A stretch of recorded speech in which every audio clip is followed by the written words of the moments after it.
جب ملک الموت کسی کی روح قبض کرنے جاتا ہے تو روح اس کے حکم کی تعمیل کرنے سے انکار کرتے ہوئے کہتی ہے کہ جب تمہارے پاس خدا کی طرف سے آنے کی سند نہ ہو میں تمہاری بات ماننے کو تیار نہیں۔ مجھے جس وقت اللہ تعالیٰ نے جسم میں ڈالا تھا اس وقت تمہارا وجود نظر نہیں آیا تھا، آج تم مجھے بلانے آئے ہو، کسی سند کے بنا تمہاری کوئی بات نہیں مانی جائے گی۔ ملک الموت یہ سن کر اللہ کی بارگاہ میں عرض کرتے ہیں کہ فلاں بندے کی روح ایسا ایسا کہہ رہی ہے۔ اللہ تعالیٰ فرماتے ہیں جاؤ جنت میں سے ایک سیب لے جاؤ اور وہ سیب اس بندے کو دکھا دو۔ ملک الموت جنت سے ایک سیب لے کر آتا ہے، اس پر بسم اللہ لکھا ہوتا ہے۔ روح اسے دیکھتے ہی چشمے زدن سے جدا ہو جاتی ہے۔ حضرت ابراہیم علیہ السلام نے ملک الموت سے پوچھا تم کس طرح روح قبض کرتے ہو؟ ارواح کو جب کسی شہر میں وبا ہو اور جب کہ لڑائی میں دونوں طرف کے لشکر میں قتل اور خون ریزی شروع ہو تو ملک الموت نے کہا اللہ کے حکم سے ارواح کو میں پکارتا ہوں تو وہ میری 2 انگلیوں کے درمیان میں آ جاتی ہیں اور زمین سمیٹ کر میرے برابر ایک تشت کی مانند کر دی جاتی ہے۔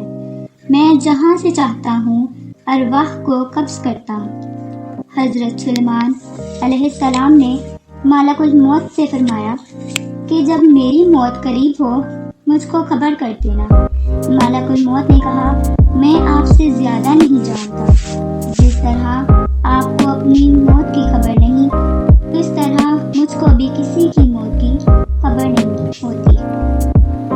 جب عرش کے نیچے سے مجھے حکم ملتا ہے اور جس شخص کا نام میرے حوالے کر دیا جاتا ہے میں جا کر اس کی روح کو دیتا ہوں۔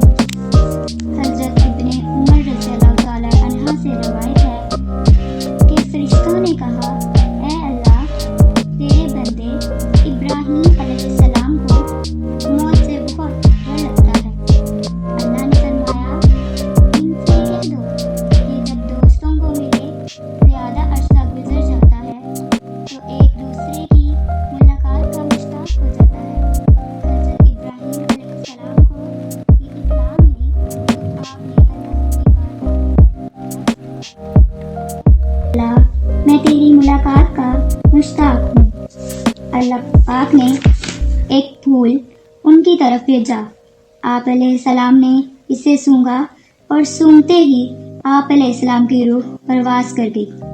حضرت ابو ہریرہ رضی اللہ تعالی عنہ نے فرمایا کہ رسول کریم صلی اللہ علیہ وسلم نے کہا کہ داؤد علیہ السلام نہایت شرم و حیا والے تھے، جب باہر جاتے تو دروازہ بند کر دیتے۔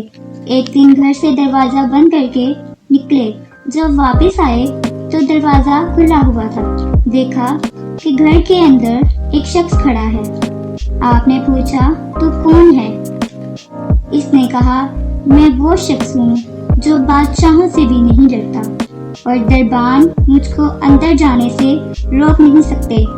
آپ نے فرمایا خدا کی قسم تم ملک الموت ہو، تم اللہ تعالیٰ کا حکم لائے ہو۔ یہ کہہ کر اسی جگہ چادر اوڑھ کر لیٹ گئے اور ملک الموت نے آپ کی روح قبض کر دی۔ حضور نبی کریم صلی اللہ علیہ وسلم نے فرمایا جب مرنے والے کو فرشتے اور ملک الموت نظر آنے لگتے ہیں تو اس وقت دنیا کے لوگوں کی جان پہچان چلی جاتی ہے۔ حضرت عمر بن عبداللہ نے وفات سے چند منٹ قبل سر اٹھا کر بہت تیز نگاہوں سے دیکھنا شروع کیا۔ لوگوں نے پوچھا آپ کیا دیکھ رہے ہیں؟ فرمایا میں ان لوگوں کو دیکھ رہا ہوں جو نہ تو جنات ہیں نہ انسان یعنی کہ فرشتے۔ حضرت محمد بن واسع مرنے سے چند منٹ قبل کہنے لگے اے اللہ کے فرشتے آ جاؤ، لا حول ولا قوت الا باللہ، مجھے ایسی خوشبو سنگھائی گئی ہے کہ اس جیسی خوشبو دنیا میں کہیں نہیں ملتی۔ یہ کہتے ہی آنکھیں بند کر لیں اور ان کی وفات ہو گئی۔